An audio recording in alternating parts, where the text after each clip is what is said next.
you guys for coming again.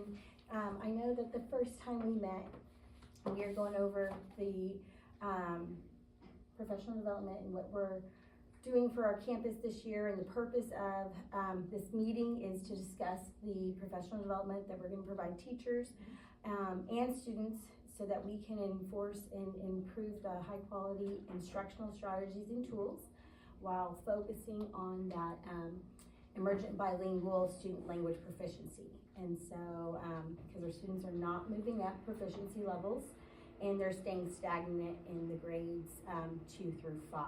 So we kind of think that our kindergartners and first graders are doing a really good job of doing a lot of this hands-on stuff in the classroom, and they're doing great stuff, but we want to make sure that everybody's doing it across the campus. And so we looked at the TELPAS data from last year, the 2023 data, and so using that and how we're going to move our students forward. I know we all looked at resources, and so now it's time to plan our professional development. So, if we look at, is there anything that you learned from the resources that the research-based resources, the book that we looked at, that 7 Steps to a Language-Rich Classroom, or any of those that you think are a must for us to incorporate? I think for beginning of the year, setting up the structures and the routines and creating that welcoming environment. Yeah, because if they feel comfortable, they're more likely to participate and Want to share. yeah. Too, and I think the routine part's key, because if they're struggling with understanding vocabulary or understanding, just how things are working, like having a predictable routine that they can follow and then rely on takes that worry away, and then they can feel a little bit more safe and comfortable, like you're saying. Perfect. And we're doing all those community building things anyways at the beginning of the year, so it kind of just goes with that. Yeah, I like that. So what should we really focus on? I'll write down, and rather than type up, just to jot down some things to make sure that we get them in the notes.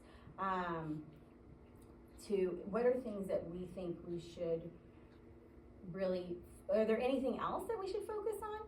When we're doing that PD at the beginning of the year, when we have all the teachers with us, that we really need the campus to know.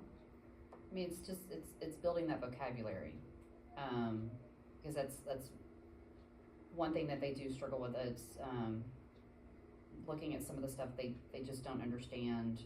They have that basic vocabulary, so it just needs to. Right. The other thing I noticed is that a lot of teachers are still using the words like main idea instead of central. What is it? Central. Central idea. Central Or idea. something. Yeah.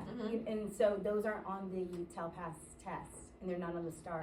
They're using, so we say main idea, and then when they go to take the test, they're not familiar with that vocabulary. So, when we have our beginning of the year PD and we're meeting together, we usually have time that we all sit down as teams and with instructional coaches and admin, and we make school-wide expectations.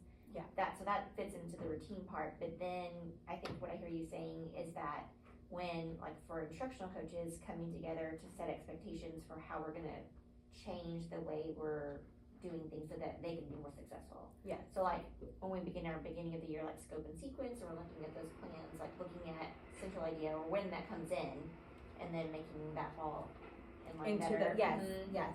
So our routines as teachers and lesson planning.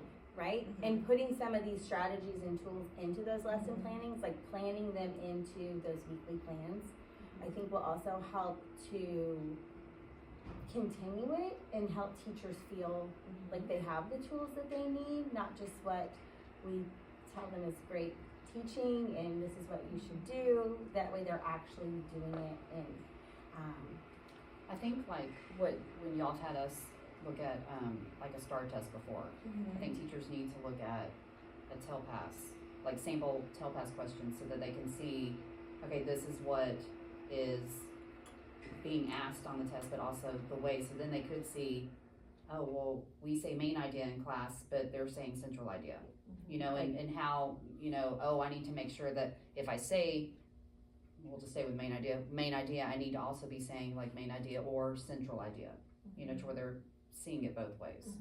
Yeah, I think that's important for us to include. And that'll help them, that'll help teachers to plan to help our students be more successful as well. Because we need our ED students to progress and show